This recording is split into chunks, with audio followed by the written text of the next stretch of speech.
Good morning class. आज हम exercise अभ्यास 6D सॉल्व करेंगे। पिछले वीडियो में हमने अभ्यास 6C के क्वेश्चन सॉल्व करे थे। उसके साथ ही जो भी क्वेश्चन मैं आपको वीडियो में कराती हूँ that is your class work, और जो मैं होमवर्क देती हूँ दैट इज योर होमवर्क। उसके अलावा अगर कोई क्वेश्चंस रह जाते हैं और वो आपको प्रैक्टिस करने हैं तो उसको आप अपनी रफ कॉपी या प्रैक्टिस कॉपी में प्रैक्टिस कर सकते हैं, because every question can not be a class work और can not be a homework. The questions that are same are skipped और given in the homework, and those question that are different वो हम लोग video में solve कर लेते हैं। इसके साथ ही आप सब लोग जितना भी पढ़ाया जा रहा है उसकी डेली प्रैक्टिस करेंगे, because practice makes you perfect. तो चलिए वीडियो स्टार्ट करते हैं। इस क्लास 7 आज हम स्टार्ट करेंगे पार्ट 6 का अभ्यास 6E। और इस एक्सरसाइज को करने से पहले कुछ चीज़ें हमें समझनी है। त्रिभुज व कोणों से संबंधित कुछ तथ्य हैं। हम जानते हैं किसी भी त्रिभुज में 3 भुजाएं होती हैं। त्रिभुज ऐसे बनता है, कितनी भुजाएं होती हैं? 3। कितने कोण होते हैं? 3। तो किसी भी त्रिभुज में तीनों कोणों का योगफल कितना होता है? 180 डिग्री, यानी कि 180 डिग्री। तो अगर मान लीजिए एक आपका त्रिभुज है ABC, तो angle A plus angle B plus angle C हो जाएगा 180 डिग्री। दो कोण जिनका योग 90 डिग्री के बराबर होता है, ऐसे कोणों को बोलते हैं कोटिपूरक कोण। तो कोटिपूरक कोणों का योगफल कितना होता है? 90 डिग्री।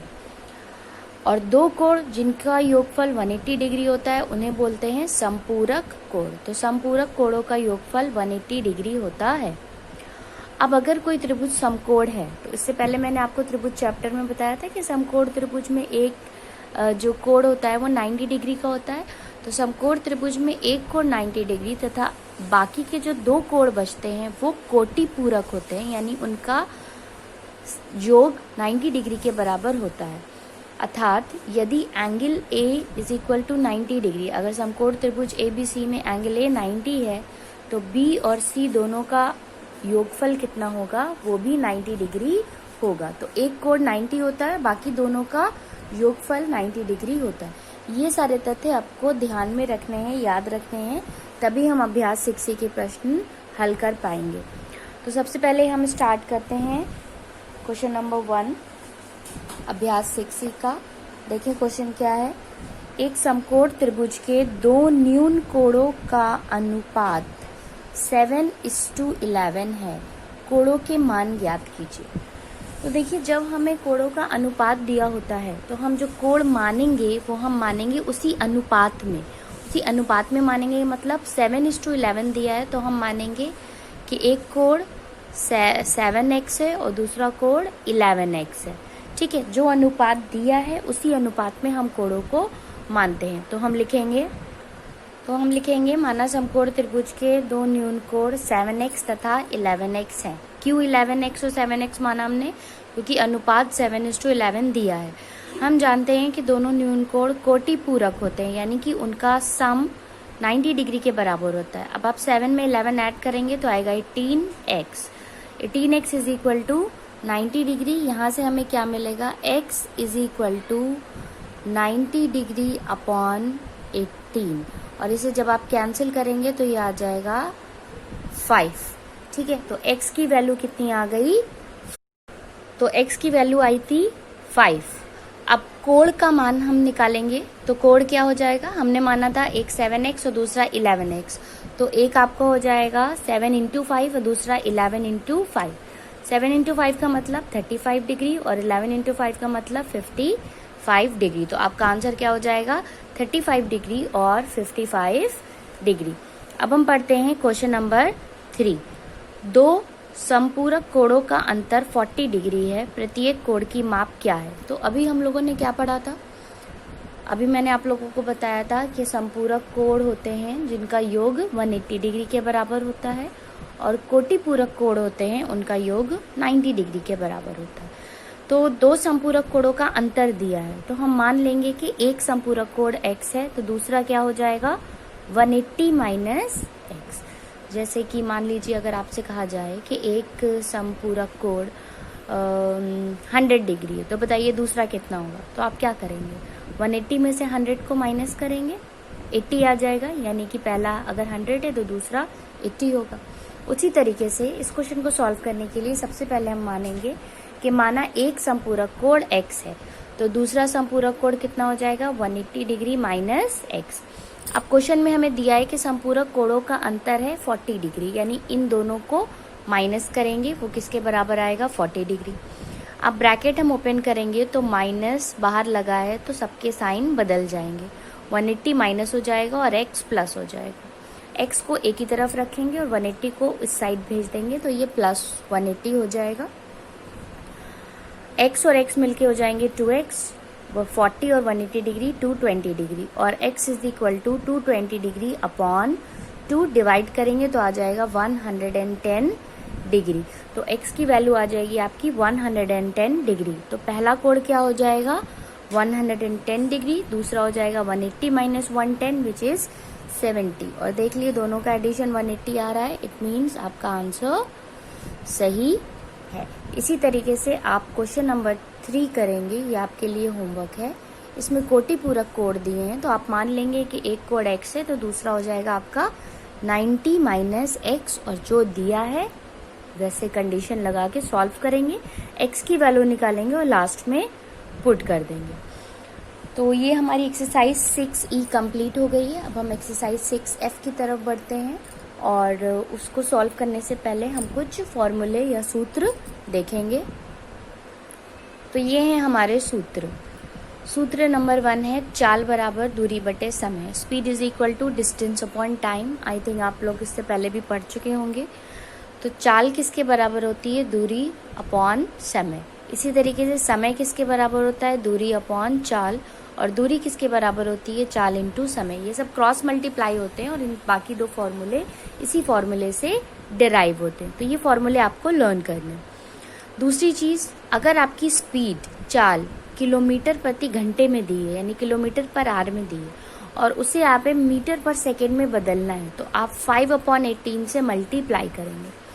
देखिए चाल, दूरी, समय, जब हम ये फॉर्मूला लगाते हैं तो उसमें इन तीनों की जो यूनिट है या मात्रक है वो सेम होना चाहिए। यानी अगर चाल किलोमीटर में है तो दूरी भी किलोमीटर में होनी चाहिए।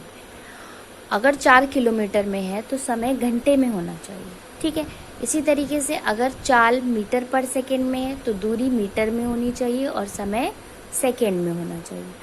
अगर एक चीज़ किलोमीटर में, एक चीज़ मीटर में है तो हमें उसे चेंज करना पड़ेगा। हमें पता है 1 किलोमीटर में 1000 मीटर होते हैं, 1 किलोमीटर पर आवर में 5/18 मीटर पर सेकेंड होते हैं। इसी तरीके से 1 मीटर पर सेकेंड में 18/5 किलोमीटर पर आवर होते हैं। यानी अगर आपको किलोमीटर पर आवर को मीटर पर सेकेंड में बदलना है तो आप 5/18 से मल्टीप्लाई करेंगे, और अगर मीटर पर सेकेंड को किलोमीटर पर आवर में बदलना है तो 18/5 से मल्टीप्लाई करेंगे। 1 घंटे में 60 मिनट होते हैं, जिसमें 60 सेकेंड होते हैं, तो 60 × 60 सेकेंड होते हैं 1 आवर में, यानी कि 3600 सेकेंड होते हैं। या आप लिख सकते हैं 1 second is equal to 1/3600 hour. तो ये सारे फॉर्मूले ये आपको लर्न करना है, और उसके बाद ही आप एक्सरसाइज 6F सॉल्व कर पाएंगे। तो हम अभ्यास 6F की तरफ चलते हैं। क्वेश्चन नंबर 1 देखते हैं। एक मालगाड़ी जिसकी लंबाई 450 मीटर है, एक खंबे को 18 सेकेंड में पार करती है। तो एक मालगाड़ी है जिसकी लंबाई दी हुई है, ये एक खंबे को 18 सेकेंड में पार कर लेती है। आपको बताना है उस मालगाड़ी की चाल किलोमीटर प्रति घंटे में दी है, दूरी मीटर में और समय सेकेंड में। तो जो चाल आएगी वो मीटर पर सेकेंड में आएगी, लेकिन आपको आंसर किस में देना है, किलोमीटर पर आवर में देना है। तो सबसे पहले हम क्या लिखेंगे, देखिए मालगाड़ी की जितनी लंबाई होती है उतनी ही दूरी वो तय करेगी, ठीक है। जितनी वो लंबाई होगी उतनी ही दूरी वो 18 सेकेंड में उस खंबे को पार करने में तय करेगी। तो मालगाड़ी अपनी लंबाई यानी कि 450 मीटर के बराबर दूरी 18 सेकेंड में तय करेगी। तो दूरी कितनी हो जाएगी, 450 मीटर, और समय दिया है 18 सेकेंड। पूछी है चाल, तो हम फॉर्मूला लगाएंगे, चाल इज इक्वल टू दूरी बटे समय। दूरी है 450/18, आंसर आएगा मीटर पर सेकेंड में, लेकिन हमको आंसर किस में देना है, किलोमीटर पर आवर में। तो हम इसको अभी डिवाइड नहीं करेंगे, हम इसको मल्टीप्लाई करेंगे 18/5 से, और ये मीटर पर सेकेंड किस में बदल जाएगा, किलोमीटर पर आवर में। यहाँ पर 18/5 क्यों आया, क्योंकि 1 मीटर पर सेकेंड 18/5 किलोमीटर पर आवर के बराबर होता है। तो इसको बदलने के लिए हमने 18/5 से मल्टीप्लाई कर दिया। 18 और 18 कैंसिल हो गए, 5 1 जा 5, 5 9 जा 45 एंड 0। तो आंसर आपका कितना आ गया, 90 किलोमीटर पर आवर। ये हो गया आपका आंसर। ओके, अब हम देखेंगे क्वेश्चन नंबर 3। तो हम देखते हैं क्वेश्चन नंबर 3। क्वेश्चन नंबर 3 है, एक व्यक्ति 15 किलोमीटर की दूरी 3 घंटे में तय करता है। ठीक है, एक व्यक्ति ने कुल कितना चला, 15 किलोमीटर कितने देर में, 3 घंटे में, जिसमें कुछ दूरी टहलते हुए तथा शेष दूरी दौड़कर तय की। तो कुछ दूरी जो 15 किलोमीटर में कुछ दूर वो चला, टहल के उसने तय की, और बाकी की उसने दौड़कर तय की। यदि उसकी चाल टहलने में 3 किलोमीटर प्रति घंटा तथा दौड़ने में 9 किलोमीटर प्रति घंटा रही हो, तो उसने दौड़कर कितनी दूरी तय की थी। आपको क्या बताना है, इन्होंने दिया है कि एक व्यक्ति 15 किलोमीटर 3 घंटे में चल रहा है, जिसमें थोड़ी दूरी उसने टहल के पूरी की और थोड़ी उसने दौड़कर।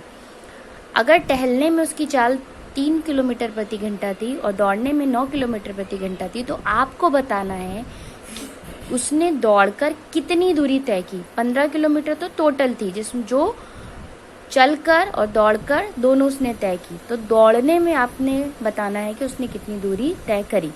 उसको सॉल्व करने के लिए सबसे पहले हम मान लेते हैं कि माना व्यक्ति ने x किलोमीटर दूरी टहलते हुए तय की, तो शेष दूरी यानी कि दौड़ने में उसने कितनी चली होगी, टोटल उसने 15 चली, तो 15 और x उसने टहलते हुए चली, तो दौड़कर कितनी चली, 15 माइनस x किलोमीटर।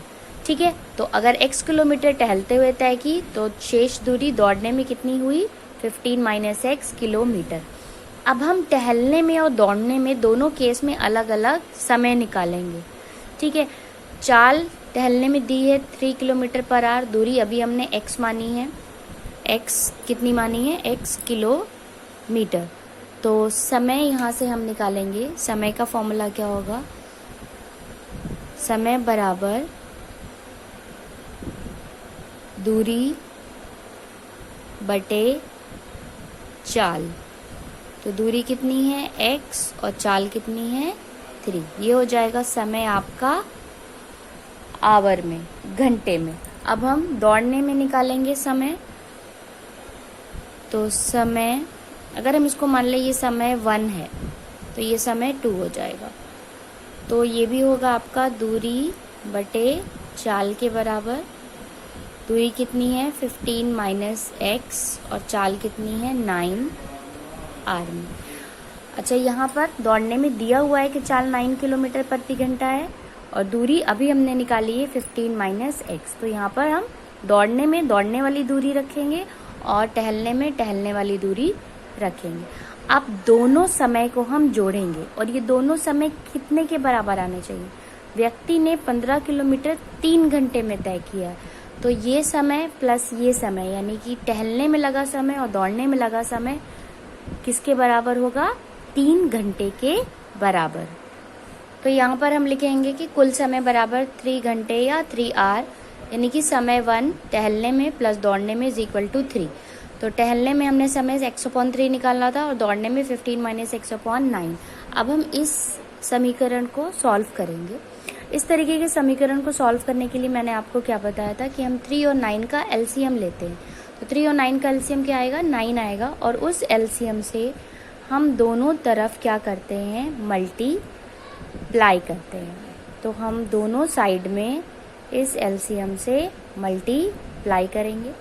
ये 9 और ये 9 कैंसिल होगा, 3 1 जा 3 3 जा, तो ये आ जाएगा आपका 3x plus 15 minus x is equal to 27। यहाँ पर आप लिख सकते हैं 3 1 9 के एलसीएम से दोनों ओर गुणा करने पर, ठीक है। तो ये आ गया। अब हम ब्रैकेट ओपन करेंगे, 3x plus 15 minus x is equal to 27, और 3x और माइनस एक्स को एक तरफ रखेंगे और 15 को साइड भेज देंगे। 3x में से 1x चला जाएगा, बचेगा 2x, और 7 में से 5 गया 2, 2 में से 1 गया, बचा 1। तो x is equal to 12/2 cancel हो जाएगा, यानी x इज इक्वल टू 6 आएगा। तो x हमने क्या माना था, टहलने में तय की गई दूरी, तो दौड़ने में तय की गई दूरी कितनी हो जाएगी, 15 माइनस 6 यानी कि 9 किलोमीटर। अतः दौड़कर तय की गई दूरी बराबर 15 माइनस 6 यानी 15 माइनस 6 और 9 kilometre. That will be the answer. अब इसमें आपका क्वेश्चन नंबर 4 होमवर्क है, सब लोग ट्राई करेंगे। आज के लिए इतना ही, बाकी के क्वेश्चंस हम लोग नेक्स्ट वीडियो में सॉल्व करेंगे। Have a nice day everyone.